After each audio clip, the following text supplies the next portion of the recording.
What's up, everybody? Happy New Year from me as I do my first recording. I put this calendar up here, Tim, in like November, and I didn't think anybody would notice. I thought they would just see the horses. I got 3 texts. Hey, your calendar's for January. You got to change it. And I said, well, that's for 2025. So when I finally get there, it'll be up to date. So happy New Year to all of you out there. I know I haven't been doing much. We're going to change that as we get into the new year. Tim's been doing nonstop content, but we didn't have to listen to him, thank God, on his reaction to the Lecomte. He decided to just talk into the void, and we got to watch the race in silence, which was the best race of our race replays I've ever seen with Tim on it. Tim, all that work for nothing. How you feeling? I'm doing great. Yeah, it was a good day of racing yesterday. If you caught the capping the card that the Formula and I did, we did pretty well. We had quite a few winners, and the 4 horses that we had in race 7 there, we got the longest shot of the 4, and all 4 of them were the Superfecta. And for $1, it would have gotten you 1,800 if you boxed those 4. So we had a pretty decent day. But yeah, it was a great race in the Lecomte, and I watched it live and recorded it. If you're a lip reader, let me know. I'd be happy to send you the video. I thought it went really well, and then we posted it, and I'm like, where's my audio? Technical difficulties. Please stand by. Well, I have said me and Formula are high on built. I think it was those races. I feel like the Lecomte is always sloppy when you get that in January, New Orleans. Look, I'm not saying he's going to win the Derby, but what I see from him with a horse that's sired by hard spun with Curlin on the dam side, those horses bring back great memories in the year that they battled it out. And you got Curlin, who is just a grinder, always just continue coming. And that's kind of what I see with Built. And I think he did that again. I know he finished second, but coming down the stretch again, it's just like it's that continued run that he just keeps coming and coming and coming. And if he gets there, that's the big question. I think that running in the slop and the slow speed figure might actually do benefits for me, getting a better price with him maybe next time he races. And one that I'm certainly intrigued by. Did you take anybody out of that race that you're going to kind of pay attention to? It's really hard to say. I didn't think, look, as far as race dynamics when you just watch it, I thought it was a really good race and the way that it shaped up and everything. But one thing that I did say on the broadcast that no one got to hear is because my top pick scratched, I was like, well, I'm going to take Disco Time. I do like this horse a little bit better than Built. And that horse, of course, did end up winning. But that's another one. I think that was a really good race because the one thing, and I was commenting on it in my video that no one's going to get to see, is when you watch the stretch run, he really was a little bit green and kind of moved outward and took a really long route. And as hard as Built was coming, for him to take that long route and still be able to get up and hold off Built, I thought it was a pretty good race. Speed figures don't come back that great, but we'll watch those two moving forward and see how it all plays out in the end. This video here is to talk about the 2025 Southwest Stakes. I love how the past performances come out on Sunday. Gives you a chance to at least look through them. The angles haven't popped up on RaceLens yet, so I don't have those to share with you. But I will mention that RaceLens is still running their promotion. If you're trying to get to NHC 2025 and you haven't qualified yet, it's quickly approaching. Jump on, sign up for RaceLens for a month unlimited. You get every single track, every single race. Use the promo code NHC50. And it'll be $50 for the month, and you'll get entered into so I think there's 3 weekends left. You'll get into the free tourneys that they're running over on Horse Tourneys to try and qualify for the race, the tournament that will send you to the NHC if you can pull together a couple wins. So perfect time to check out RaceLens. We'll share it here with you to see how powerful of a tool it is. Tim, as we look to the Southwest Stakes, we're excited about a couple of horses that are coming back for sure. I really love this horse, number 8, American Promise. And we both agree that we have a very special horse, I think, here that we're looking to come back on. And number 7, Patch Adams. Bob Baffert, who's the record winner of this race, comes in with Gaming. And Ken McPeak returns with Render Judgment. Remember, Ken McPeak won this race last year with Mystic Dan and Smarty Jones, the only 2 people to come out, only 2 horses to come out of the Southwest Stakes and then win the Kentucky Derby. So you never know. But Tim, what it says to me is we're like starting to really get into Derby season. You know, you got the Lecomte, you're starting to see the horses come back, horses that you were excited about maybe off of 1 or 2 races. And next thing you know, we're in February and it's March, and this flies by. So it's a lot of fun. What did you think? First impressions so far when you first looked at the field for the Southwest? Yeah, for sure. This race definitely, I think, came up pretty decent and a little bit tough, maybe in some regards. But I was really happy with the amount of horses, 10-horse field, and the amount of horses that I think are competitive, and some of the ones that I think are potential entry into the gates that first Saturday in May for the Kentucky Derby. So I love that the race came up the way that it did. The Lecomte, we always know the Lecomte's the one that we look forward to kind of kick off these 20-point Derby preps. So we got another one this weekend coming up with the Southwest. So I think this is going to be a really good race. I'm excited to talk about it and, of course, to watch it as it gets here next Saturday. Yeah, let's jump right into it. They're going a mile and a 16th on the dirt. Obviously, for 3-year-olds, this is a grade 3. And I want to start right off on the one who we, not the number 1, but the horse that we were both impressed by, which is the number 7, Patch Adams, who on my past performances, Equibase at RaceLens, they highlighted blue for the horse that has the biggest speed figure in the race, and that is Patch Adams, who earned a 110 in his last race, going 7 furlongs at Churchill Downs, sired by Into Mischief. But he won that race by 10.5 furlongs. Florent Geroux was on the last 2 times. Cox switches to Flavien Prat here. I'll pull up the replay. I know you're high on Patch Adams and looking at your early Derby horses. So what do you think about Patch Adams? I love this horse. You know, even before seeing this, Patch Adams in all of my notes for all of the horses as I try to watch them in their 2-year-old and then their 3-year-old races. The thing that I wrote down on a note, here's what I wrote for Patch Adams after the breaking the maiden in that last 7 furlong at Churchill. That was the best maiden win I've seen of this crop of 3-year-olds since East Avenue's win. That's saying a lot for you. It is, because I'm really high on that horse and still am. And we'll talk about that as the season goes on. But I'm really impressed. Obviously, debuted at 6 furlongs, got a nice third in that race. Came back, that was at Keeneland, and came back at 7 furlongs at Churchill Downs, the one that we're watching right now, and really just easily won this race. You'll see right here, he asked for a little bit right there. Florent Geroux was up here. He did ask a little bit. Now it's all a hand ride. And you'll see here in a second, he's going to kind of wrap him up at right there. Wraps him up, coasts home, and still a nice 10.5 length win over Can't Stop Munnings, who a lot of people were high on going into that race. And you did have That's the One in there was a second favorite, and Native Runner was another one in that race that a lot of people were looking at. But yeah, those were the favorites. I won't say that it was against a bunch of horses that we're probably going to see on this trail, but when you're in a race like that against horses like that, that's the kind of performance you want to see.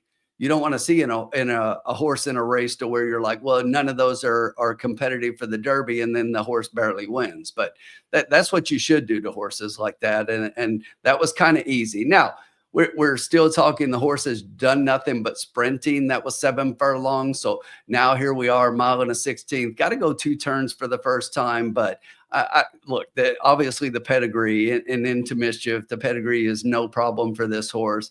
And as the horse was under wraps there, I think the horse is going to relish the stretch out in distance here. And another thing I really love, I mean, Brad Cox's barn, I think, is going really well. Florent Geroux has ridden this horse both races so far. I'm guessing, I didn't see him on the whole card here. I'm guessing he's going to be at Gulfstream for Pegasus. Most likely that's going to be the real competition for getting some of the bigger name jockeys this Saturday. So look, go from Florent Geroux because he's not going to be there to Flavien Prat. I'll take that all day long. Yeah, and I was going to say in that race, although the horses haven't come back to, they get a 4th, a 5th, a 6th on some of these horses that ran in that race, the speed figures actually were pretty good on the 4 horses that finished beneath them. I mean, an 87, 87, 87, and a 90 remember, that was for 2-year-olds, is actually not too bad. So we'll see what they come back. They obviously haven't performed in their next race out. But the one thing I noticed, Tim, is Patch Adams in that last race that we watched, Yes, he asked him a little bit in the stretch. It's the fact that he was standing up and not asking him at all before they even got to the stretch. And that reminds me of a Yes. little filly who ran last year who did that multiple times. And that was the video that I watched to pick that horse for the Oaks, talking about Torpedo Anna. When you watch the jockey just standing, not even moving, and they get to the top of the stretch and they're right off the leader, you're feeling pretty good when you see something like that. So I think Patch Adams is absolutely going to be difficult in here. A horse that I kind of grabbed my attention was American Promise, the number 8 for D. Wayne Lucas, who's obviously had a very good, successful 2024, brings back a horse who he's run at this distance 3 times. Now, the question, you may look at it and say, well, this horse took 5 times to break the maiden, so where does this horse really fit in? But when you kind of go through, look who the horse lost to. I mean, Chancer McPatrick, a couple of horses running in here, Render Judgment, Monet's Magic, before coming back to beat Publisher in that maiden special weight last time out, right here at Oaklawn on a muddy track, going a mile and a 16th. You'll also notice on the left side of my past performances, which RaceLens does, if it's blue, that means it's a key race. You had more than 3 horses come back to win in their next time out. In this race here, you had Burnham Square, Monet's Magic, and Generative all come back to win. So American Promise was a horse that are going to be forwardly placed. And the other big thing was that look what happened to this horse once they added blinkers. So first 3 times out, kind of plodding along, and some of the results really aren't there. Well, they put blinkers on this horse, running at a mile in the 16th, twice at Churchill, then at Oaklawn, as I mentioned, and it's just like the light bulb went off. So if you start looking at your speed figures from there, couples in 86 and in 85, and then comes back with that nice 102. American Promise might be a horse that you get a little bit of a price on based on the fact that it only has that main victory. Sired by Justify with Tappet on top. I think this might be a little bit of a value play here for the 8 American Promise. Yeah, and the interesting thing is that I was looking at the blinkers as well, and they don't have him listed to run with blinkers Saturday. And then the other thing that kind of stood out to me about this one was the one thing I wrote was most experienced horse in the field in typical D. Wayne Lucas fashion. But I mean, he runs his horses. But the thing about it is, it seems to me like 2 of the last 3 races and what were probably the horse's best 2 performances, especially in breaking the maiden last time out, and that speed figure that he put up, have been on wet tracks. So it's just like he's running the slop at Churchill and now the mud at Oaklawn. So he's had a couple of performances on the wet, but he did run at Churchill there on the dirt, and a couple of those. And just like you said, ran against really good companies. So you can never count a D. Wayne Lucas horse out, that's for sure. And what I find really interesting to me is that if you look just outside this one, Bon Temps, we've got another coach trained horse. So this one is still a maiden, which is kind of interesting. Ran in 2 maiden races and then ran in the Smarty Jones. So if you look at the last 2 workouts, both bullets, one was before the Smarty Jones and one since, but that one since was here at Oaklawn, 59-4, best of 63 for the day. Really good workout. So is coach putting this one in, for the other one, or the other one showed speed last out and has showed some early speed? So it's hard to tell what he's going to do, but being that this one is still a maiden, obviously it's hard to figure that this one fits here, but did seem to like the stretch out to 2 turns and has been improving in 3 straight races, improving speed figures. So 2 in here for the coach, which I find a little bit interesting. Yeah, right on the bottom here, research will pop up for you. Both Lucas and Juarez, who's aboard, dirt second time route. Look at the ROI on these 2, plus 106, plus 122. Obviously on the jockeys, only 9 starts, but D. Wayne Lucas, 43 starts. That's over the past 3 years, dirt second route. So there's some angles there that we can look at nicely. And this is a Calumet bred and owned horse, sired by Bravazzo. This is a unique Derby year because we are welcoming back Mr. Bob Baffert, who's got some horses that are racking up some points pretty quickly, both with Citizen Bull, my pick in the Breeders' Cup Juvenile. My one tote so far that I can be proud of is that one right there. Gaming is the horse that he brings over to Oaklawn in the Southwest Stakes. This horse has earned 18 points so far on the Kentucky Derby Trail. Tim gaming in on the inside with Juan Hernandez aboard. It's interesting here that Pratt rode him in the Low Style Futurity in a race they lost by journalism the day he was the favorite in that 5-horse field, which automatically kind of makes me question gaming when he loses a race like that. Although I'm high on journalism, what do you think about gaming? Yeah, and I find it interesting. Pratt has ridden gaming in 2 of his 4 races, yet he goes to the horse that we both like in here, with Patch Adams, and I find that a little interesting. So Bob Baffert getting his horses out east, I actually love that because typically he leaves them out west, and the smaller fields out there. If you haven't seen what Churchill Downs has said, the smaller fields are not going to get full points in the races. So maybe he's making sure that some of these, maybe he thinks some of his better ones that might win the races are going to get the points. And maybe he thinks that gaming may not be winning as many. So he sends him out this way to get as many points in a lesser, by a lesser finish. And the reason I say that, and I don't know, I'm just off the top of my head, and the primary reason I say it is this: gaming, if you go back to the Breeders' Cup Juvenile, gaming was right behind Citizen Bull for that entire race, and basically got the trip, but had absolutely no response, and seemed to just like riding, right there. If you look at the maiden special weight that he won sprinting, he went gate to wire. In the next race, he started out a little behind, but in the Del Mar Futurity, did get to the front and kind of stay there. But I'm wondering if this horse struggles to pass other horses, because he turned around in the Los Al Futurity and he did the exact same thing.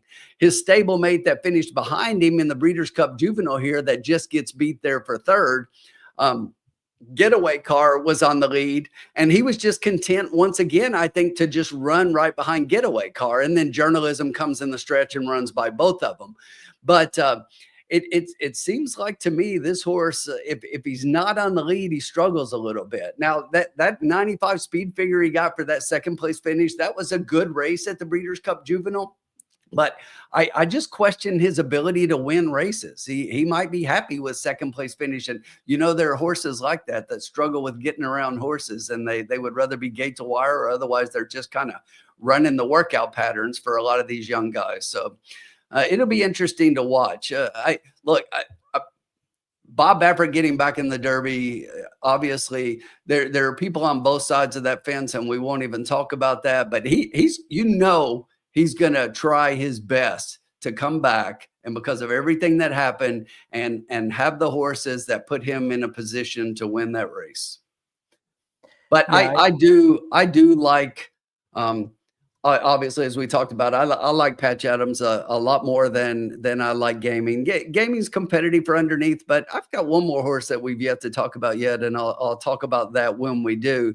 That one I like a little more than gaming. Yeah, I don't really want anything to do with gaming. The one thing about gaming here is the highest average class, highest average speed figures. But I think the point that you made, as far as not really wanting to be interested in passing horses, is a concern. Is absolutely a concern. And I think there's some horses here that are better. And let's face it, I think Barnes is who Bob Baffert is probably most likely making sure it gets into the Derby. The other is maybe he's kind of checking to see where do they fit. Maybe that's what this race is where do I rack gaming up against the other one. So who's the one? Go ahead. Who do you lean towards?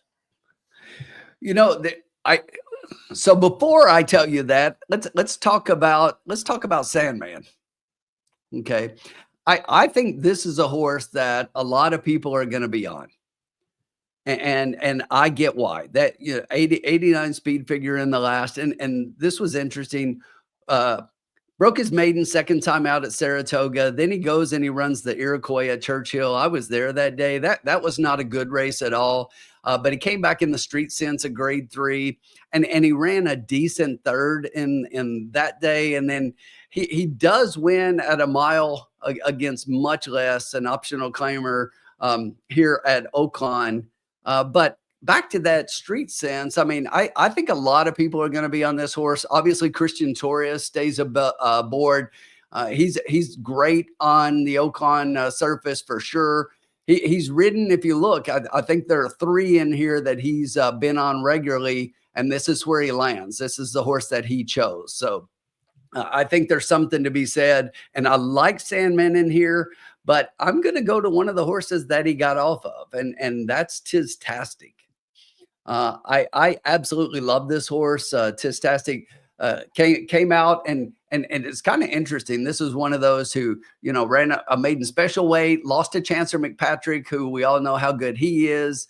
Then the horse goes to Kentucky Downs and runs 2 races on the turf, and actually won both of those races, an allowance and a stakes race. So big purse wins there, and then comes out and runs 2 more races, graded stakes at Churchill Downs, a grade 3 and a grade 2. In the street sense, Tistastic did finish and had outkicked Sandman in that race, and then comes back in the Kentucky Jockey Cup, and you know, was behind some great horses in there in First Response and Jonathan's Way. But that still, even though the horse was finishing 2nd and 3rd in those races, the speed figures continue to move forward. Steve Asmussen also has a couple of horses in here, and while Torres gets off, he puts Keith, his son Keith, up here. He's got his other son on his other horse, Eric, and I think that probably means that this is the one he thinks more highly of. I really like Tistastic's chances in here. Yeah, I mean, Tistastic would be great for me because I'm really high on Sovereignty, who's the one that won that street sense. So Tistastic winning would do well for me. As far as my thoughts on only impressing more on Sovereignty, who actually have as my top pick right now for we had to submit our top 10 Derby horses, and it's Sovereignty out of that street sense who I landed on. I absolutely loved the fact that I saw this horse go over to Kentucky Downs and then come back and have a, you know, he didn't win, but had a really good effort, right? Because we talk about how many times horses go to Kentucky Downs and then you can almost, you know, bury them for a little bit. Hopefully the time off. And Tim, I hone in on when you talk about workouts. I've switched my past performances here now that they will put the workouts in order of when they happen. So you see the race here on November 30th, and now they put the workouts for me in order. So I can see that this horse very quickly has had 6 workouts, including a bullet right in the middle, which I like to see, right? They kind of crank him up, get that bullet, and then let's just keep him in maintenance and get ready for this race. Absolutely. Yeah, that's my favorite pattern as well. I hate, you know, the last out bullets. Not that they don't show that a horse is sharp, but I prefer if it's 2 or 3 back and maintenance works since. So just like you said, I totally agree. I think this horse is probably keyed up for here. And it's another one with experience. I mean, 5 lifetime starts, 4 times in the money, 2 of those wins. So interesting here. I don't think that this horse competes with Patch Adams. I honestly think Patch is a little bit above all of these here. That could prove otherwise, but that's my personal opinion right now. But I really like Tistastic a lot in here. He's probably my 2nd pick at this point, and then you know I've got both Gaming and Sandman right behind those 2. Publisher number 2 is an American Pharaoh for, as you mentioned, Asmussen. The last speed figure pops out. The horse hasn't broke his maiden yet, so taking a shot there. Monet's Magic ran on the mud last time at Oaklawn and also won a race at Churchill Downs. To me, those speed figures of 83, 87 are maybe making this horse a cut below. Sired by Good Magic, though. So, you know, the Derby Trail, obviously, that's one that you have to pay attention to for the history that we've seen. Number 5, Render Judgment, sired by Blame, a horse that you would figure doesn't have a problem with the distance. Again, for me, speed figures last couple just haven't been in the realm of the other ones that we've already talked about.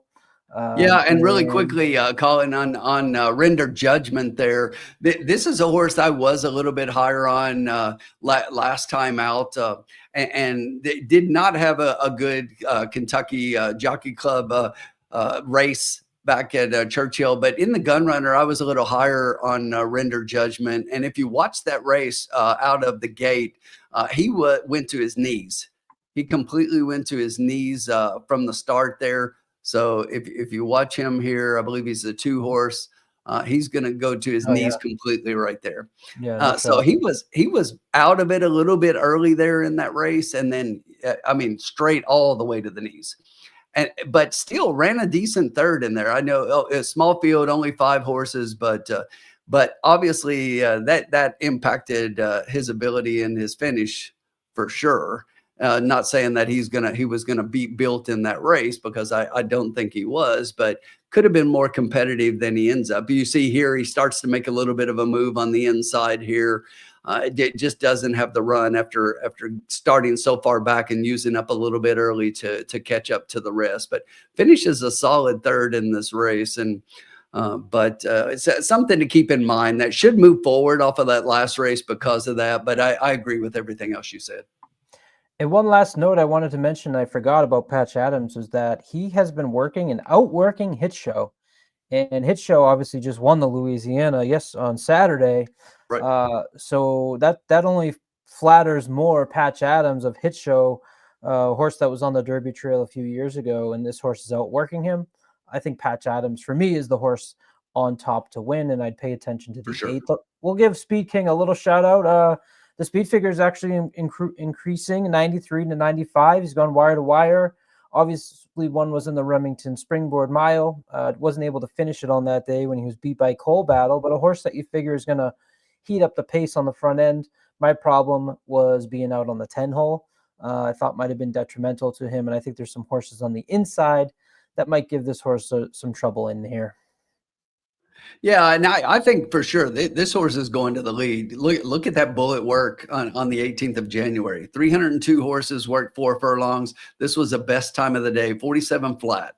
So this horse can straight out move, but it makes you wonder. So has run 6 furlongs and run at a mile at Remington, and in that mile faded, just got beat by Cole Battle, who's come back to win and has had a couple of really good races. That's a horse to keep on your radar for sure. That's a horse I've been looking at, but I'm not convinced that this horse is going to like this distance. Speed for sure. It won't surprise me even from the 10 if Speed King is on the lead. Yeah, and real quick, as you mentioned that, I was thinking the same thing with the Sire Volatile. We'll show you how quick on RaceLens we can pull the numbers on Volatile. Past 5 years, dirt routes, 33 starts, only 3 wins. So at least if you're using that pedigree as a guide, you can certainly maybe consider that as well. The Dam second routes only has 2 horses that have done that, and no wins there either. So not sure that we're missing anything crazy. As we rate this is only based on the early PPs, so you can only take this with a grain of salt. It doesn't include the angles yet or the pace, but RaceLens is giving Gaming a pretty high win percentage just based off of what you see in the past performances, probably because of those speed figures, the class that we mentioned. Sure. So we'll give this a couple more days for it to get all the information in before we get an official pick from RaceLens. Looking forward to another race on the Derby Trail, 20 points up for grab. Any last thoughts, Tim? No, it's going to be a great day of racing for sure. No more thoughts about this one, but in addition to this, don't forget it's a great day of racing at Gulfstream Park. I think Formula and I are going to cap the card for all of the Gulfstream Park races that day. Pegasus World Cup, my boy, got to grab the hat. White Avario to win. Spoiler alert. Yeah, your friend, a friend on Twitter, you can search later, just jinxed him today by saying you put the house on him. So I'll tell you off screen who that was, and say good luck to you. Till next time, I'm Colin Sheehan. He's Riders Up. Tim catches both on X. Check out Tim Thursdays live in the lounge. When they stay late, I might catch the last 2 races. Otherwise, hopefully we'll get back to doubling down and everything else right here on Trust the Profits. Give it a like, give it a subscribe. Until next time, good luck, everybody.